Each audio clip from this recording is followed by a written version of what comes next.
औज़ुबिल्लाहि बिस्मिल्लाहिर्रहमानिर्रहीम रब्बी यस्सिर वला तुअस्सिर वतम्मिम बिल खैर व बिका नस्तईन आमीन या इलाही आमीन रब्बी ज़िदनी इल्मा रब्बी ज़िदनी इल्मा रब्बी ज़िदनी इल्मा। नाज़रीन, आज हम एक और सीएसएस स्पेशल का जो ऐसे का टॉपिक है यूनिपोलर बाइपोलर और multipolar new direction of the world, हम इसके ऊपर कुछ डिस्कस करेंगे। तो विदाउट वेस्टिंग टाइम स्टार्ट करते हैं।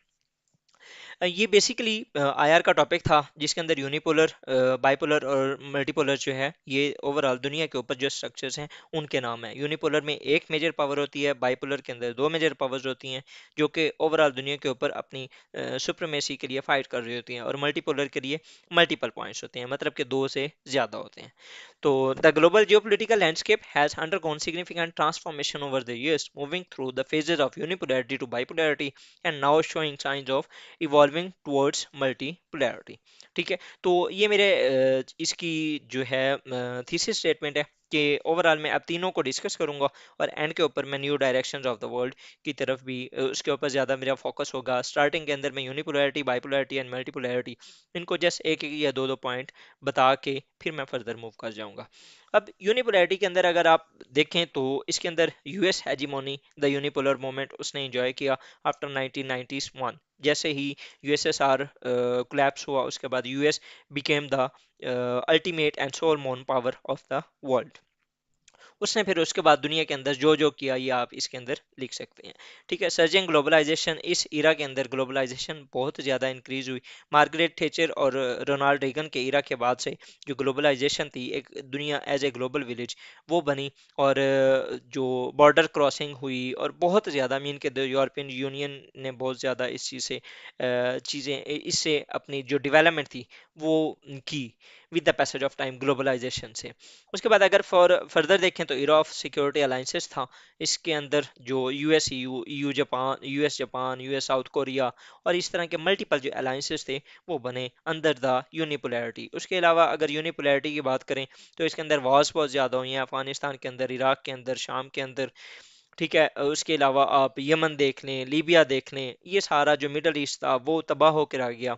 ये सारी चीज़ें आप यूनिपोलैरिटी के अंदर किसी भी एंगल से आप बता सकते हैं कि किस तरीके से यूनिपोलर वर्ल्ड के अंदर यूएस ने दुनिया के ऊपर अपना रोल प्ले किया as a global super power. जब आप आते हैं बाइपोलैरिटी के अंदर तो इसके अंदर जो सुप्रीमेसी होती है वो दो मेजर पावर्स की होती है, और वो आपस के अंदर compete करती हैं। तो बाइपोलैरिटी के अंदर क्या होता है जी, कि वो जो पावर्स होती हैं वो पहले कोई एक कहना चाह रहा होता है कि मेरी जो बात है वो मानी जाए, दूसरा कह रहा होता है नहीं मेरी बात मानी जाए। ठीक है, तो इसके लिए अगर आप देखें तो सुपर पावर की राइवलरी होती है द कोल्ड वार इरा 1945 से ऑनवर्ड 1990s तक, जब यूएस और यूएसएसआर दोनों ओवरऑल कोल्ड वॉर का जो सिनेरियो था वो रहा, जिसके अंदर अफगानिस्तान के अंदर वॉर हुई, कोरिया के अंदर वॉर हुई, वियतनाम के अंदर वॉर हुई। इसको आप देख सकते हैं। बैलेंस ऑफ पावर की ओवरऑल जंग चलती रहती है, मीन के अलायंसेस बनते हैं। उसके अंदर जिस तरीके से कोल्ड वॉर के अंदर यूएस ने बनाए अलायंसेस मल्टीपल, उसने सीटो सेंटो वाले जो पैक्ट थे वो बना। उधर से अगर देखें तो रशिया ने बनाया, वारसा पैक्ट बना, इधर से नेटो बना। तो ये सारी जो चीज़ें थी ये उस टाइम चलती रही। प्रॉक्सी कन्फ्लिक्ट्स होते हैं, मीन के कंट्रीज जो होते हैं वो आपस में डायरेक्ट नहीं लड़ते, लेकिन ओवरऑल वो किसी थर्ड कंट्री के अंदर जाके एक दूसरे के साथ compete करते हैं। लाइक इस टाइम अगर इस वर्ल्ड वक्त की 21st सेंचुरी की अगर आप कोल्ड वॉर देखना चाहते हैं, then it is Ukraine war. उसके अंदर रशिया और यूएस आपस में लड़ रहे हैं, लेकिन भुगत कोई और कंट्री रहा है। प्रॉक्सी कन्फ्लिक्ट इन्हें कहते हैं। उस टाइम के जो प्रॉक्सी कन्फ्लिक्ट थे वो वियतनाम था, कोरिया था और अफगानिस्तान था। अब मल्टीपोलैरिटी की बात करें तो मल्टीपोलर वर्ल्ड के अंदर ये होता है कि जो पावर्स होती हैं वो मोर देन टू होती हैं। मीन कि अब इस टाइम अगर आप देखें तो रशिया, चाइना एंड यूएसए, ये तीन पावर हो गई। ठीक है, तो इसके अंदर क्या होता है कि रीजनल पावर्स जो होती हैं वो ज़्यादा इमर्ज होती हैं। लाइक चाइना अब हो गया, ये अभी मीन के अभी ये मूव हुआ है, और ये तकरीबन 2020 से ऑनवर्ड तो इसने बहुत ज़्यादा, जैसे ही ट्रम्प आया था सॉरी 2016 में, उसके बाद से तो ऑनवर्ड बहुत ज़्यादा इसको यूएस चाइना जो राइवलरी है वो इंक्रीज हो गई है। लेकिन ओवरऑल अगर देखा जाए यूएस और रशिया के कंपैरिजन में तो चाइना एक नई सुपर पावर है।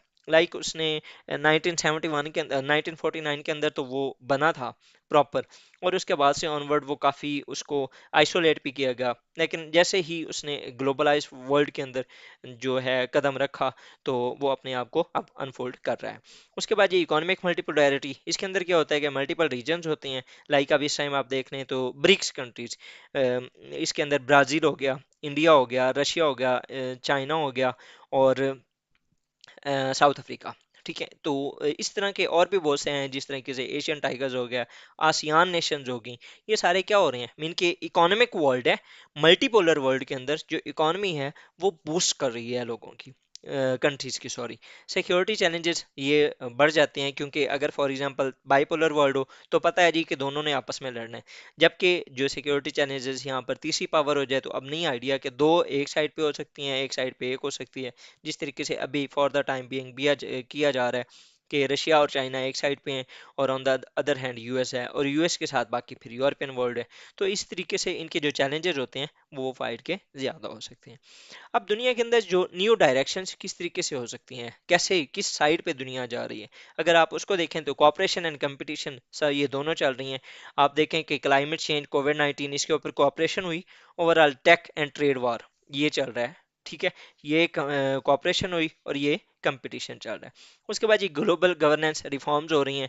बात हो रही है कि किस तरीके से IMF, world economic forum, world bank या वर्ल्ड ट्रेड ऑर्गेनाइजेशन, उनको किस तरीके से रिफॉर्म किया जाए। चाइना इसके ऊपर बात कर रहा है, डॉलर सुप्रीमेसी को ख़त्म करने की बातें की जा रही हैं।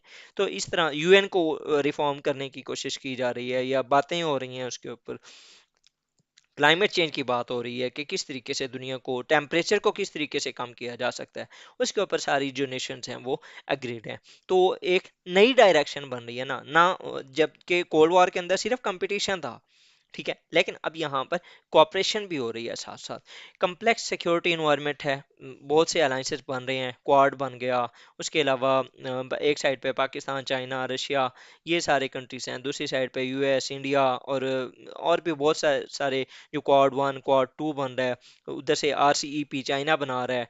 ठीक है, मतलब कि मल्टीपल जो है लेवल के ऊपर जो आप चैलेंजेस देख रहे हैं, एक बहुत ही कम्प्लेक्स किस्म की वर्ल्ड जो है वो उभर के आ रही है दुनिया के नक्शे के ऊपर। उसके बाद इकोनॉमिक इंटीग्रेशन, कंट्रीज, ओके जी, इकोनॉमिक इंटीग्रेशन के ऊपर बहुत ज़्यादा बात हो रही है। बहुत ज़्यादा जो ब्लॉग्स हैं वो बन रहे हैं इकोनॉमी के ऊपर, like RECP, regional economic cooperation partnership है, या कंप्रिहेंसिव पार्टनरशिप है, इसको आप एक बार देख लीजिएगा। ठीक है, जबकि ऑन द अदर साइड जो यूएस है वो USMCA, US Mexico and Canada के दरमियान हो गया, यूएस इंडिया नेक्सस, उसके अंदर बहुत ज़्यादा ट्रेड्स के ऊपर बातें चल रही हैं। इंडिया और यूके के दरमियान बहुत ज़्यादा ट्रेड के ऊपर जो MOUs हैं वो साइन हो रहे हैं। इसके अलावा भी लुक टुवर्ड्स अफ्रीका डिबेट, इसके ऊपर बहुत ज़्यादा चीज़ें की जा रही हैं, और बहुत ज़्यादा जो न्यूज़ के अंदर ये चीज़ें आ रही हैं। तो बात यह है कि दुनिया के अंदर अब इकोनॉमिक इंटीग्रेशन के ऊपर बातें हो रही हैं। फर्दर देखें तो टेक इनोवेशन है, टेक्नोलॉजी के अंदर बजट्स जो हैं वो बहुत ज़्यादा इंक्रीज किए जा रहे हैं। टेक्नोलॉजी के ऊपर बहुत ज़्यादा बात हो रही है, और उसके ऊपर काम चल भी रहा है, बहुत से कंट्रीज कर भी रहे हैं। ठीक है, डिप्लोमेसी एंड सॉफ्ट पावर की बात की जाती है, वो जो पहले हार्ड पावर की बात थी, अभी भी यूएस और जो यूरोपियन वर्ल्ड है वो कर रही है। लेकिन चाइना ने ओवरऑल दुनिया का नक्शा बहुत ज़्यादा चेंज कर दिया है व्हेन इट कम्स टू जियो। वो बहुत ज़्यादा कोशिश कर रहा है कि चीज़ों को डिप्लोमेटिक तरीके से हल करने की कोशिश की जाए। कन्फ्लिक्ट रेजोल्यूशन, जिस तरीके से KSA एंड ईरान के दरमियान, सऊदी अरेबिया और ईरान के दरमियान जो की बात की, Abraham accord by the USA. ठीक है, यूएसए ने जो इसराइल के लिए हेल्प की थी, जब 4 कंट्रीज जो मिडल ईस्ट के थे उन्होंने उसको एक्सेप्ट किया था। तो ये सारी चीज़ें जो हो रही हैं ये इस मल्टीपोलर वर्ल्ड के अंदर हो रही हैं। तो बहुत ज़्यादा जो ओवरऑल दुनिया है वो चेंज हो रही है from the unipolar world and bipolar world to a multipolar world. और मल्टीपोलर वर्ल्ड जो है एक नया, एक बहुत ही एक नए अंदाज से जो दुनिया का जो नक्शा है वो पेश कर रहा है, रिप्रेजेंट कर रहा है, प्रेजेंट कर रहा है टू द वर्ल्ड। जबकि अगर आप पहले देखें ना, 1914 से पहले का जो ईरा था वो भी मल्टीपोलर वर्ल्ड का ही था, लेकिन वहाँ पर ज़्यादातर कंपटीशन ही होता था। वहाँ पर कन्फ्लिक्ट्स ही होते थे, जंगें चलती थी, बहुत ज़्यादा चलती थी। अभी उस तरीके से जंगें खैर नहीं चल रही। ठीक है, एक ही जंग है और वो भी hopefully with the passage of time कम हो ही जाएगी। लेकिन ओवरऑल जो दुनिया का नक्शा है वो काफ़ी बदल चुका है इन द मल्टीपोलर वर्ल्ड। तो ये था हमारा आज का ऐसे जी। नेक्स्ट इंशाल्लाह ताला हम किसी और ऐसे के साथ हाजिर होंगे। टिल देन, थैंक यू, अल्लाह हाफिज़।